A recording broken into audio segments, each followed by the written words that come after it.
Hi, I'm Lou. And I'm Lexi. And we're gonna build a custom overhead garage door. This roof is slanted here and we can only get a 6.5 foot tall garage door instead of a standard 7. We had this old garage door laying around and we took it apart and saved some pieces. We have this box of hinge rollers and these roller tracks. If you don't have an old garage door to reuse, all these parts are available at your local hardware store.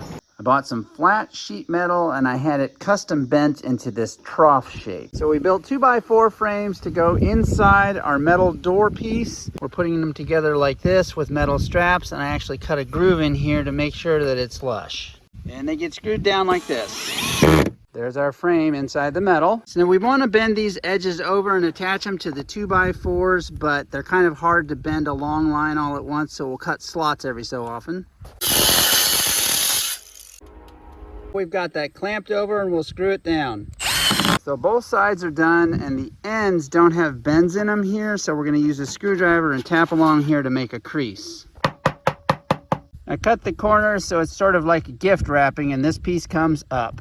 Now we're cutting a piece of foam.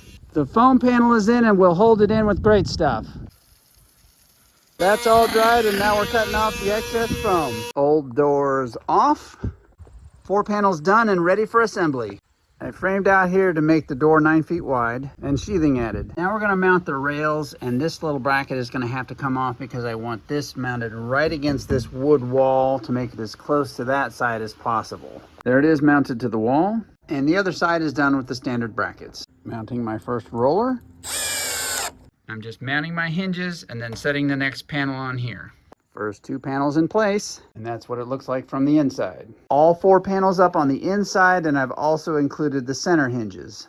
Here we are on the outside with all the blue plastic removed, and the garage door's been lifted up to the level of where the new gravel is going to be. Most people don't realize it, but all garage doors have a cable that's attached there, and you can see it going up along the side, up to that pulley and over. Sometimes that cable is attached to a bar with a torsion spring that runs along the top of the garage, but in our case we have an extension spring that goes from here all the way back to there, and you can see that it is actually stretched when the garage door is down, so when you lift it up, it helps pull the garage door up. Same thing is happening on the other side, but we didn't have room for the spring up here, so we made a longer cable and put the spring back there. I attached 2 handles for lifting. And here's Lexi opening it. Framed in above the door, sheathing, bottom weather strip, side and top weather stripping held on by this trim. Here we are with all the barn metal installed in a concrete block base.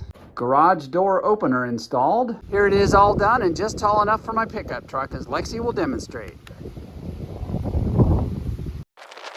I'll post a link to my other barn videos in the corner of the screen. Thanks for watching.